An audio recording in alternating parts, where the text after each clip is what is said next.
बिस्मिल्लाहिर्रहमानिर्रहीम। I am Muhammad Sagir Khan, teacher UPS of Varno. Dear student, today my topic is opposite word on page 22, Tulip series book 5. तो आज हम 22 page पर opposite word के बारे में पढ़ेंगे। यहाँ पर कुछ दो कॉलम दिए हुए हैं, कॉलम ए और कॉलम बी के साथ उसको मिलाना है, लेकिन उसके अपोजिट वर्ड के साथ। तो अपोजिट का मतलब मुतज़ाद होता है या ज़िद होता है। तो आपने उर्दू में भी पढ़ा होगा मुतज़ाद अल्फाज के बारे में या ज़िद के बारे में। तो इसी तरीके से इंग्लिश ज़ुबान में भी, इंग्लिश लैंग्वेज में भी अपोजिट वर्ड को ज़िद या मुतज़ाद जो वर्ड होते हैं उनको वैसे ही लिखा जाता है जैसे कि उर्दू में, जैसे ज़मीन आसमान, छोटा बड़ा, नेक बद, आगे पीछे।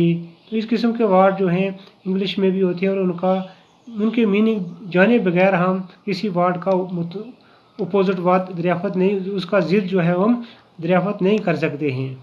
तो सबसे पहले हम चलते हैं अपने कॉलम ए पर, जहाँ पर कुछ अल्फाज दिए हुए हैं हमारे पास।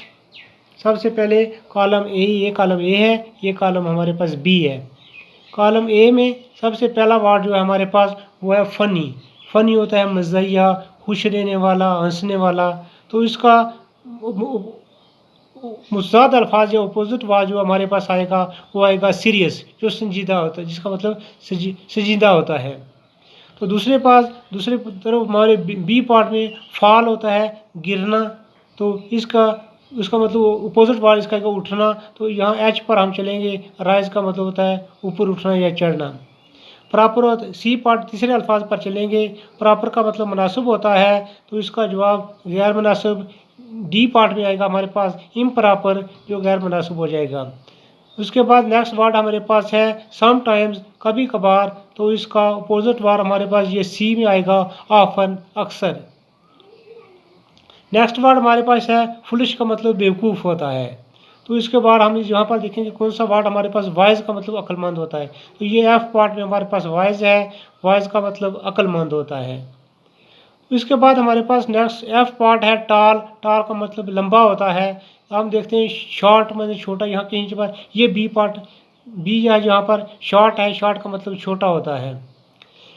उसके बाद हमारे पास जी है कोरेजियस, हौसला, हिम्मत, जुर्रत रखने वाला। तो इसके बाद हमारे पास जो वर्ड लफ्ज़ मिलेगा वो कोवार्डली, बुज़दिल, डरपोक जिसको हम कहते हैं, ये उसका अपोजिट वर्ड आ जाएगा। एच है हमारे पास फास्ट, तेज़। तो इसके लिए हमारे पास ये जी पार्ट आ जाएगा स्लो, आस्ता, तेज़, आस्ता। उसके बाद आई पार्ट है हमारे पास अस्लीप, सो जाना, अवेक, ये पार्ट है हमारे पास जागना।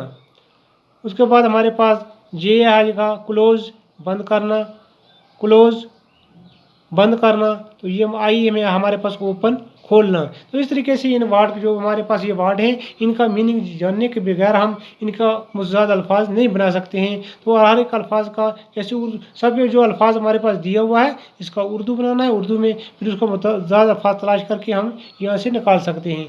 तो ये इस तरीके से मैंने ये कुछ अल्फाज बनाकर रखे हुए हैं, बनाकर लाया हूँ आपके सामने। तो हमारे पास ये अल्फाज हैं। सबसे पहले हमारे पास इधर वर्ड है, हमारे पास ये कॉलम ए है, ये कॉलम बी है। फ़नी ये सीरीज़ के साथ जुड़ेगा। फॉल है ये राइज के साथ जुड़ेगा। प्रॉपर है ये इम्प्रॉपर के साथ जुड़ेगा। सम टाइम ये ऑफन के अक्सर के साथ जुड़ेगा। फुलिश वाइज के साथ जुड़ेगा। टाल शॉर्ट के साथ जुड़ेगा।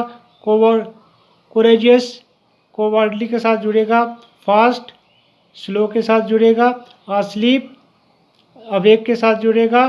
क्लोज ओपन के साथ जुड़ेगा। तो इस तरीके से सबसे पहले हमें इन अल्फाज के मीनिंग आने चाहिए, तब जाकर हम अपोजिट वर्ड जो है वो बना सकते हैं। तो इनके मीनिंग जाने बगैर जो है हम किसी अल्फाज का अपोजिट वर्ड नहीं ऐसे अंदाजे से नहीं बना सकते हैं।